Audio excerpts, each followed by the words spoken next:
Welcome back to Face the Nation. I'm John Dickerson. Joining us now, Reihan Salam is executive editor of The National Review. Ed O'Keefe is with The Washington Post. CBS News congressional correspondent Nancy Cordes covers the Democrats for the network. And Ezra Klein is the founder of Vox.com. Nancy, you've been covering out there Senator Sanders. What do you make of him now after New York? Conversation I had with him. Do you see a tonal shift in his campaign? Not enough of a tonal shift for the Clinton camp's liking, but a bit. He isn't saying she lacks judgment anymore, at least not this week. He isn't saying that she doesn't know what she's doing or that she's not qualified, which really rankled them. But they still don't like the fact that he's creating a contrast, let's say, on Wall Street, saying she needs to hand over her Wall Street speeches. What could possibly be in them? They feel that that is still giving ammunition to the Trump camp. On the other hand, he is still a candidate. He needs to be able to draw a contrast between himself and his only other opponent, which is Hillary Clinton. Ezra, can you give me a sense? What's your sense of how negative Bernie Sanders has been? I mean, there is a lot of territory he could cover that he has not. I do not think this has been a negative campaign at all. My colleague Matt Iglesias at Vox, he dug up an amazing clip from 1992 where Jerry Brown and Bill Clinton went at it. And Jerry Brown was attacking Hillary Clinton's legal fees and over corruption.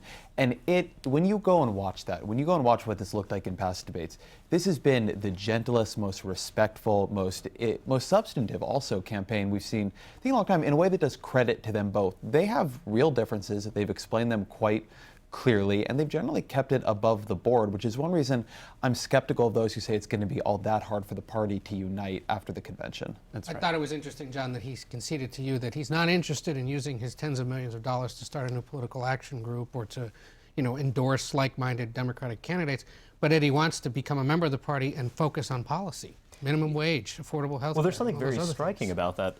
The fact that he has not been a Democrat for decades. And the movement that he's built really is something separate and distinct from the Democratic Party. So when he says that, what he's saying is that the Democratic Party is kind of a weak host that's waiting to be taken over by this new movement. The trouble, however, is look at the fact that Bernie Sanders actually has a lot of very wealthy supporters. That's kind of interesting. He's calling for higher taxes on the rich and what have you.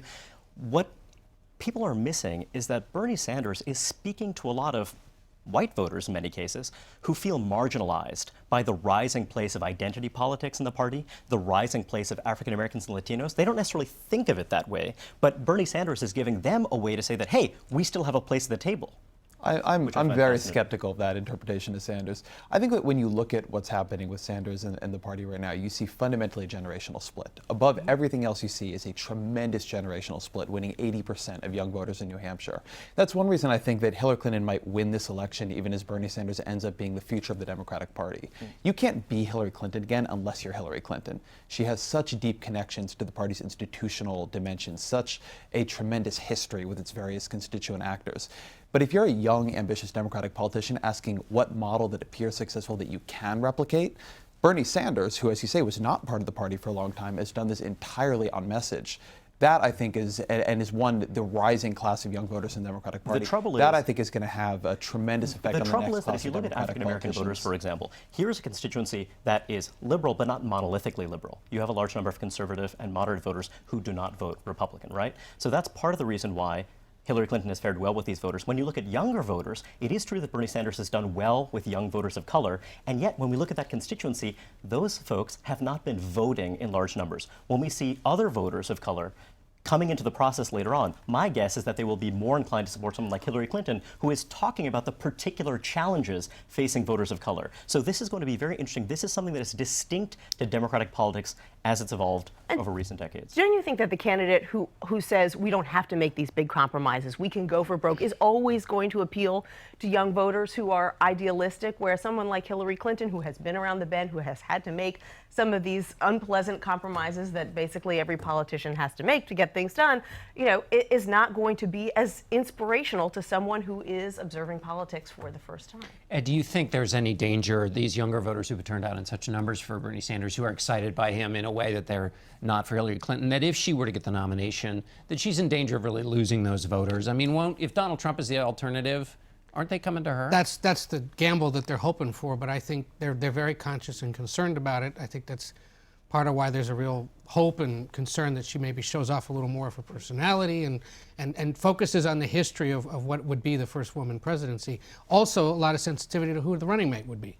Is it somebody who is as liberal or similarly liberal to Bernie Sanders, or someone who's a little younger and might draw out those younger voters? And it all depends on Bernie Sanders himself and what he does. If he has a reckoning with Hillary Clinton and gets behind her and says, this is the candidate, we have to beat Donald Trump. He has said that he will do whatever he can to defeat Donald Trump. He hasn't said, I'll do whatever I can to back Hillary Clinton. If he says to his millions of supporters, look, she's talking the talk, she's walking the walk that I want her to, you need to vote for her, that will make a huge difference. In 1980, Ezra, Ted Kennedy, who fought Jimmy Carter, said, I want the following things on the platform. And he got a lot of those. Is there a to-do list or a specific list that Sanders might want, where he could use this leverage he has with all these voters who love him to say, I would like Hillary Clinton to adopt the following positions, not just speak in broad terms, but be quite specific? I think platforms used to offer a vehicle for that kind of trade that people don't feel as potency anymore.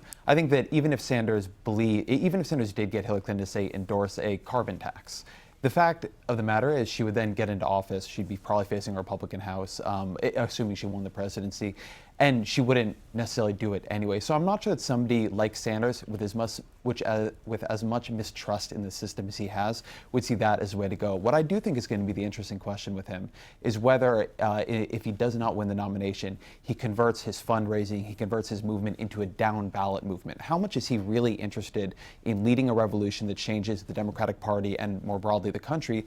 And how much was the Bernie Sanders revolution just an effort to get Bernie Sanders elected to the presidency? And what you're talking about is a multi-year, multi-process. I mean, it would start in this election, but presumably... Right. I mean, does he want to change the party so in the future candidates like Bernie Sanders are the candidates of the establishment? Or was this really just about his particular campaign, and if his campaign doesn't succeed, then he walks away from it? And there are about 24 Bernie-crats, as they call themselves, running for Congress in different districts across the country. Most of them are going to come up short.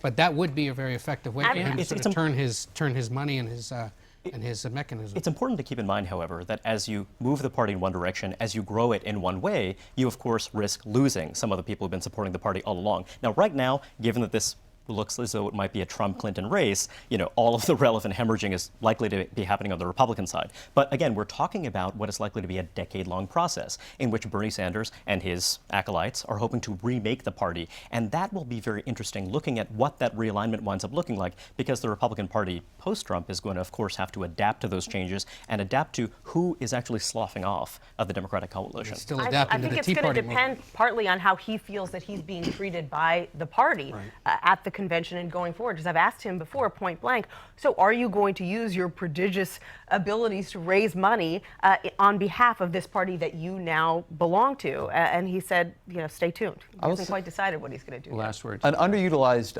talent of the Clintons, or an undernoticed talent, is how good they are turning former enemies into allies. She was good at this with Republicans in 2000 in the Senate. Richard Milton Scaife ended up funding many Clinton global initiatives.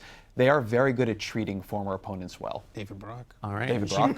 She may already be in that process now. We heard her this week sort of welcoming the Sanders people, or trying to welcome them into the fold. Let's pause here. We'll be right back with more from our panel, and we'll talk about that other party.